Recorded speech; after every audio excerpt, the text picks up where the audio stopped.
Hakodate, Hokkaido, September 6, 1976. Just past 2 in the afternoon. A small regional airport. Turboprops, the odd domestic hop, low cloud rolling in off the strait. 20 minutes earlier, a commercial flight had used the same runway without incident. At 1:10 p.m., Japanese radar catches something that shouldn't be there. 2 F-4 Phantoms scramble. They never get close. What they're chasing is a MiG-25, the fastest interceptor the Soviet Union has ever built, and one of the least understood aircraft on Earth. In 10 minutes, that jet hits a runway it was never designed for. The man flying it has just thrown away everything he's ever had. What happens on that tarmac tells you more about him than anything else in this episode. But to understand why he did it, you have to go back. 29 years back, to a boy in the Soviet Caucasus who wanted nothing in the world except to fly. His name is Viktor Ivanovich Belenko. The Boy From Nalchik. Born February 15, 1947, in Nalchik, in the Soviet Caucasus, a factory worker's son, no political connections, no shortcuts. He wanted to fly early and wanted it badly enough to work for it, studying Soviet aviation, grinding through a brutal selection process, training at Armavir until he qualified as a flight instructor, then moving into fighter aviation. Komsomol, then the party, the standard ladder for an ambitious Soviet officer. By the mid-1970s, he'd made it into the PVO, the Soviet Air Defense Forces, a step above the regular Air Force, flying the newest, fastest, most closely guarded interceptor in the entire Soviet inventory. The MiG-25 had entered service in 1969. The West had barely seen one up close. On paper, he had made it. What he was leaving. By 1976, he was stationed at Chuguyevka Air Base, about 120 miles from Vladivostok. Poor facilities, low morale, men flying one of the most demanding aircraft in the Soviet arsenal without the conditions to match it. Belenko raised it with his superiors. He was ignored. In July, a promotion to captain he'd been counting on didn't come. Instead, Squadron Chief of Staff, a desk job nobody asked him to want. At the same time, his marriage was collapsing. His wife, Lyudmila Petrovna, they had a son, Dmitry, born January 1973, came from a family with more money than his, and she'd had enough of military life. She told him she was leaving, taking their son back to her family in Magadan. In his own telling, Belenko framed all of it as one failure inside a much bigger one. Officers preaching equality while hoarding privilege. Promises of abundance met with permanent shortage. Ideology sessions that rang hollow against what he and his men actually lived every day. His biographer, journalist John Barron, doesn't treat the defection as a single betrayal so much as years of small ones, arriving all at once. By September, Belenko had stopped waiting for any of it to change. September 6, 1976. He had been planning it for months. He studied the MiG-25's range against the distance to Japan and worked out a flight low enough to stay under Soviet coastal radar for as long as it would let him. That morning, several MiG-25s from the 513th Fighter Regiment took off on what was logged as a routine training sortie. Belenko flew the assigned profile exactly as briefed, long enough that nobody had reason to look twice. He carried almost nothing. A notebook with headings already plotted. His ID, no extra fuel. Nothing that would give him away if someone had searched the cockpit before takeoff. The break. Then he broke from the formation. Afterburner, a short climb, then down, hard, toward the deck. Low enough that Soviet ground radar started losing him in sea clutter. The new heading had nothing to do with the training plan. Somewhere in that flight his radio went effectively silent, tuned to a frequency where he could hear nothing and be heard by no one on the ground. Deliberate, To keep Soviet controllers from recalling him before he crossed into international airspace? Or an error made under the kind of pressure that makes men fumble switches? He never resolved it, not in his memoir, not after. 400 miles of open water lay between him and a country he had never seen. Behind him, a formation of his own countrymen was slowly working out that one of their aircraft had simply stopped being where it was supposed to be. 30 seconds of fuel. The MiG-25 wasn't built for range. It was built to go fast and high, and it burned fuel accordingly. A brutal aircraft to be improvising a 400-mile flight in. By the time Hokkaido came into view through the weather, Belenko was losing on two fronts: fuel and the plan itself, because the military airfield he'd hoped to reach never showed up beneath him. What he found instead, after 3 passes through poor visibility, was Hakodate, a civilian strip built for regional turboprops, nothing close to what a Mach 3 interceptor needs to put down safely. On approach, he came close enough to a commercial airliner taking off that one detailed account of the day calls it a near miss. Seconds from turning an intelligence coup into a civilian catastrophe. He cleared it. He lined up. He put the jet down with, by some published accounts, under a minute of fuel left in the tanks, a number no instrument record has ever confirmed, and none has ever disproven.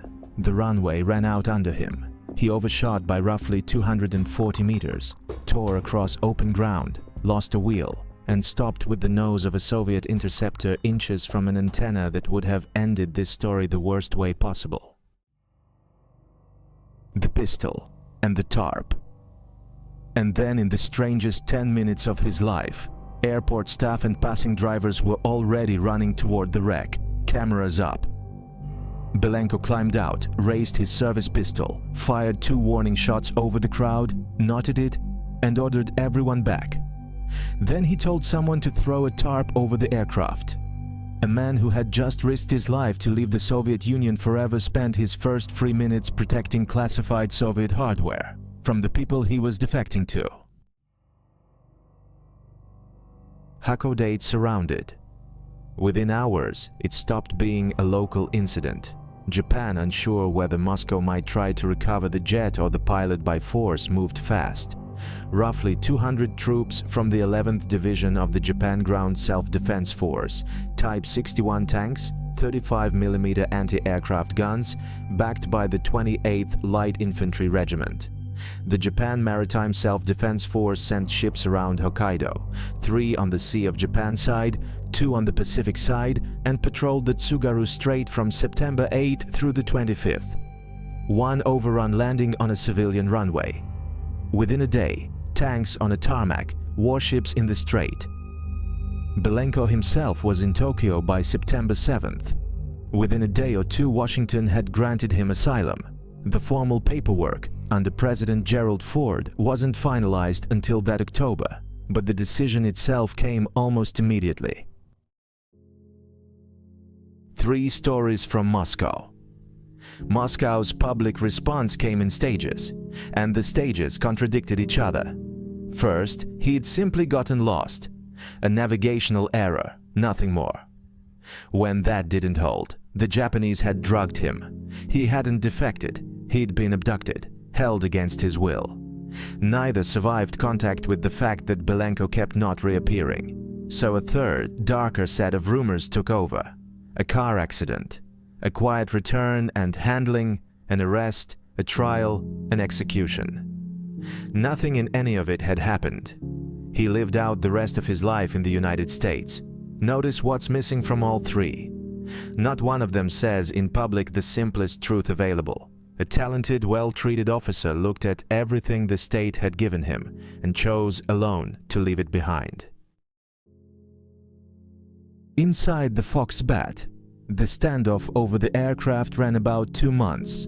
Japan started with limited ground tests of the engines and radar. On September 25th, the MiG-25, partially disassembled, flew from Hakodate to Hikari Air Base aboard a US Air Force C-5A Galaxy. F-4s escorted it. The transport trailed a banner apologizing, in Japanese, to the people of Hakodate for the trouble. They opened it up. What they found rewrote years of Western threat assessment. The nimble titanium-skinned superfighter NATO had feared turned out to be built largely of heavy nickel steel. Hand-welded seams, rivets left standing proud of the airframe. Its avionics ran on vacuum tubes, which Western engineers read as backwardness at first, until it became clear the choice was deliberate.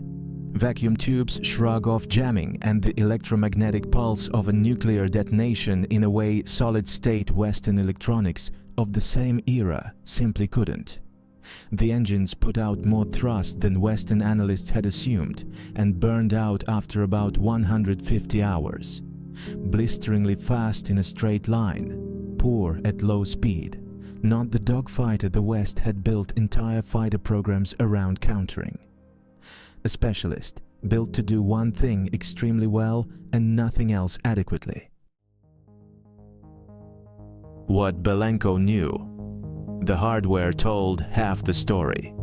Belenko's own debriefings filled in the rest.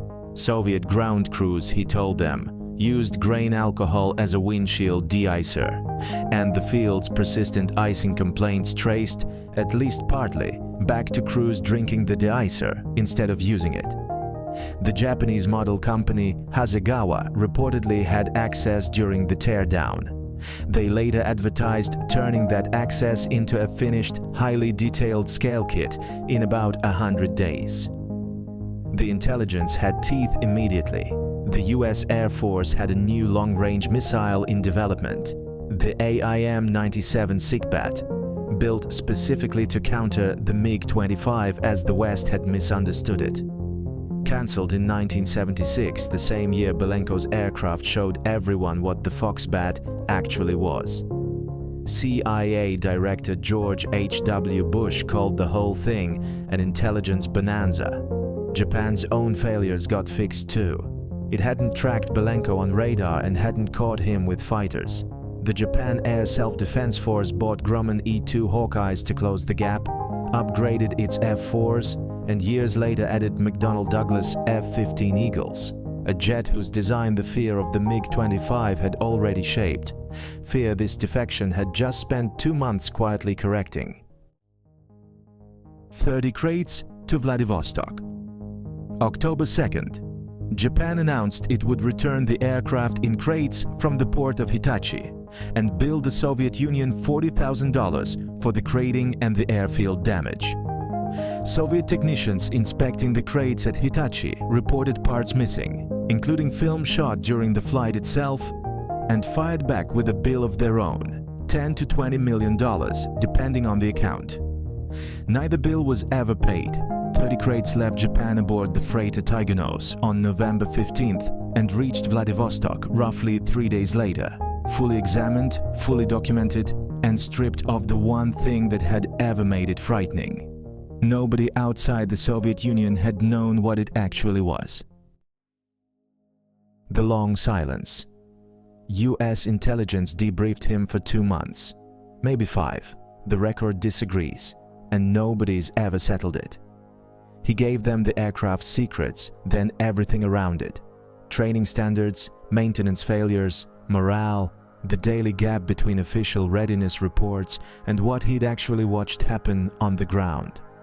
Washington set up a trust fund and put him to work as a consultant. A new identity came with it. He became Schmidt, moved through small Midwestern towns one after another, lived for a stretch on a Montana ranch. He married a music teacher named Coral Garras. They had 2 more sons and later divorced. On October 14, 1980, Jimmy Carter signed Private Law 96-62, granting him citizenship. The same year he co-wrote one memoir, MiG Pilot, with John Barron. After that, more than 4 decades of almost nothing. A handful of interviews, no cameras. A fear by his own account that never fully let go of him. Inside that silence sits one detail that doesn't compress. According to accounts published after his memoir, Belenko told one of his American-born sons that the stories of a first wife and a son left behind in Russia were Soviet propaganda. They weren't. Lyudmila and Dmitry, born in Russia, January 1973, were real, and his own memoir had said so in print years before. Once at a bar in the year 2000, more than 2 decades removed from Hakodate, someone got him talking. He said, in substance, that he'd found something in America he had never had access to before. A country where people could disagree sharply and still live next door to each other without the state treating it as a threat.